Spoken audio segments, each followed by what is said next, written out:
किचनमध्ये तुमचं खूप खूप स्वागत आहे। आज मी तुम्हाला गुळाचे जाळीदार अनारसे दाखवणार आहे। अनारसांचं महत्त्व धोंड्यामध्ये खूप असतं। जावयांना किंवा गुरुजींना वाण देतो आपण आणि मी ही रेसिपी पूर्ण प्रमाणासहित दाखवलेली आहे आणि व्हिडिओ पूर्ण बघायचा, स्किप करायचा नाही।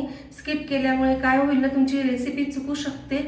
त्यामुळे व्हिडिओ पूर्ण बघा आणि माझ्या चॅनलला तुम्ही नवीन असाल तर लाईक, शेअर आणि सबस्क्राइब करायला विसरू नका। अनारसे करण्यासाठी मी इथे तुकडा तांदूळचा वापर केला आहे आणि आपल्याला 1 ग्लास भरून तांदूळ घ्यायचा आहे। त्यात 33 अनारसे बरोबर होतात। तर हे प्रमाणासहित दिलेले आहे मी तुम्हाला। मी ग्लासचाच वापर का केला आहे की तुम्हाला जवळजवळ सर्वसाधारण ग्लास सारखेच असतात, त्यामुळे मी ग्लासचं प्रमाण दाखवलेलं आहे। आणि आपण हा 1 ग्लास तांदूळ याच्यामध्ये टाकायचा आहे। तुम्ही रेशनचा सुद्धा तांदूळ वापरू शकता किंवा दुसरा सुद्धा तांदूळ वापरू शकता। तर आपल्याला आता हा तांदूळ 3 पाण्याने धुवून घ्यायचा आहे। तांदूळ छान 3 पाण्याने धुवून झालेला आहे। आता त्याच ग्लासने मी 2 ग्लास पाणी टाकून घेणार आहे।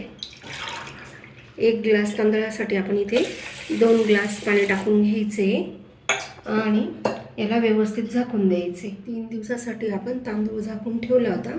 बघू शकता तुम्ही छान असे बबल्स आलेले आहेत आणि असे बबल्स यायलाच पाहिजे, तेव्हा अनारशांना छान जाळी पडते। आता आपल्याला हे पाणी काढून घ्यायचे। आपण आधीचं पाणी काढून घेतले। आता पुन्हा स्वच्छ पाणी आहे, एकदा पुन्हा धुवून घ्यायचं। आपल्याला हाताने चोळायचा नाही तांदूळ भिजल्यामुळे तांदळाचा चुरा होतो। अगदी अलगद असं पाणी आपल्याला दुसऱ्या भांड्यामध्ये काढून घ्यायचे। आता हा तांदूळ आपण चाळणीत काढून घ्यायचा आहे आणि 15 मिनिटांसाठी पाणी निथळायला ठेवायचे। 15 मिनिटं झाले पाणी निथळून, बघू शकता पूर्णपणे पाणी निथळलं। हा कमी तांदूळ होता म्हणून मी 15 मिनिटं ठेवला आहे। जर 1 किलो तांदूळ असेल तर तुम्ही अर्धा तास चाळणीमध्ये निथळवत ठेवायचं आहे। मिक्सरमधनं वाटून घ्यायचे। हे बघा सगळं अशा पद्धतीने दळून घ्यायचं आपल्याला आणि छान असं चाळणीतून चाळून घ्यायचं। हे मोकळं पात्र घ्यायचं चाळायला आणि बघा ताटामध्ये किंवा परातीमध्ये असं गाळून घ्यायचं आपल्याला। पूर्ण छान असं पूर्ण दळूनही झालं आणि गाळूनही झालं। बघू शकता अशी जाड कणी उरलेली आहे। आता ही सुद्धा आपण मिक्सरमधून काढून घ्यायची आहे आणि ते सुद्धा पीठ गाळून घ्यायचं आपल्याला। छान असं पीठ तयार झालंय, बघू शकता तुम्ही। आपण तांदूळ वाळवलेला नाहीये, फक्त 15 ते 20 मिनिटं आपण चाळणीमध्ये नित्रवत ठेवलेला आहे। आता आपण 1 ग्लास तांदूळ घेतला होता तर त्यासाठी मी अर्धा ग्लास इथे गूळ घेतलेला आहे। मी तो तुम्हाला ग्लासमध्ये भरून दाखवते। बघू शकता तुम्ही अर्धा ग्लास मी इथे गूळ घेतलेला आहे। जर तुमचे रेशनचे तांदूळ असतील तर ते तुम्ही फुलतात ना, तर गूळ थोडा जास्त घ्यायचा आहे, पण लावताना तुम्ही 1 ग्लास तांदूळ असेल तर अर्धा ग्लासच लावायचा आहे, नंतर थोडा थोडा वरून वापरून घ्यायचा आहे। तर मी इथे गूळ टाकून घेते यात आणि छान असं हाताने मिक्स करून घ्यायचे। बघू शकता छान असा गूळ मिक्स झालेला आहे आणि छान असा गोळा सुद्धा तयार होतोय। असे गोळे करून करून आपल्याला डब्यामध्ये भरून ठेवायचे आणि मग दुसऱ्या दिवशी अनारसे करायला घ्यायचे किंवा तुम्ही चालू चालू अशी गोळी सुद्धा तयार करू शकता। हे बघा खूप छान अशी गोळी तयार होते। हे बघा खूप सुंदर अशी गोळी तयार झाली, तुम्ही लगेच सुद्धा करू शकता। छान असं अनारशांचं पीठ तयार झालंय, बघू शकता तुम्ही। काल आपण तांदूळ दळून गूळ लावला होता पिठाला आणि आज छान असा गोळा तयार झाला आहे। बघू शकता खूप सुंदर असा गोळा तयार झाला आहे। खूप छान अशी लाटी सुद्धा तयार होते आणि अनारसा सुद्धा सुंदर असा तयार होतोय आणि मी तुम्हाला हाताने सुद्धा काढून दाखवते। हे बघा अगदी प्रमाणासहित दाखवलेलं आहे, त्यामुळे पिठाचा गोळा सुद्धा खूप सुंदर झाला। आता आपण अनारसे करायला घेऊ। मी इथे पोळपाटचा वापर केला आहे आणि त्यावर अशी खसखस पसरवून घेणार आहे आणि आता गोळी करून घ्यायची आपल्याला। छान असं तुपाचा बोट करून किंवा तेलाचा बोट करायचा आहे आणि छान असा अनारसा गोल गोल गोल गोल फिरवत जायचा आहे। बघू शकता तुम्ही हातावरच खूप छान तयार होतोय तो।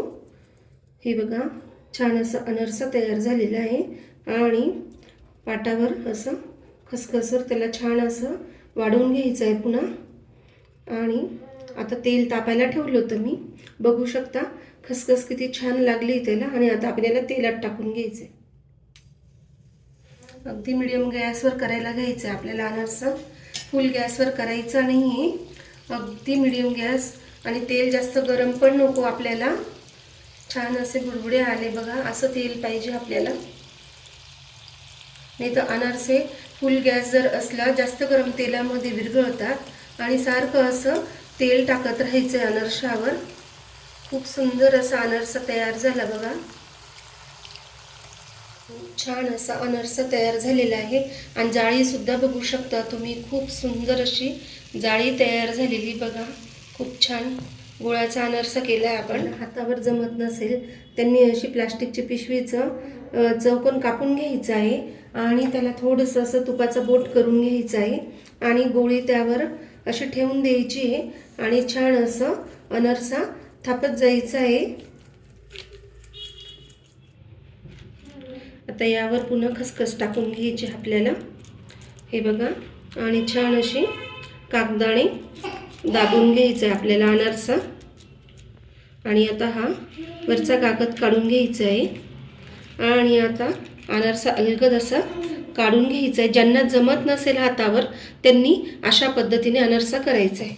छान असा आपला दुसरा अनारसा तयार झाला. बघू शकता किती सुंदर अशी जाळी पडली आहे. हे बघा, खूप छान अशी जाळी पडली आहे. आता याला प्लेटमध्ये काढून घ्यायचे.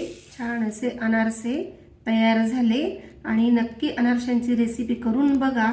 पूर्ण प्रमाणासहित 30+3 असे अनारसे तयार केलेले आहेत. तुम्ही व्हिडिओ बघतात पण कमेंट आणि लाईक करायला विसरतात. आणि सबस्क्राईब तर तुम्ही नक्कीच करा. लाईक करा, शेअर करा आणि सबस्क्राईब करा. आणि तुम्हा सगळ्यांना थँक्यू.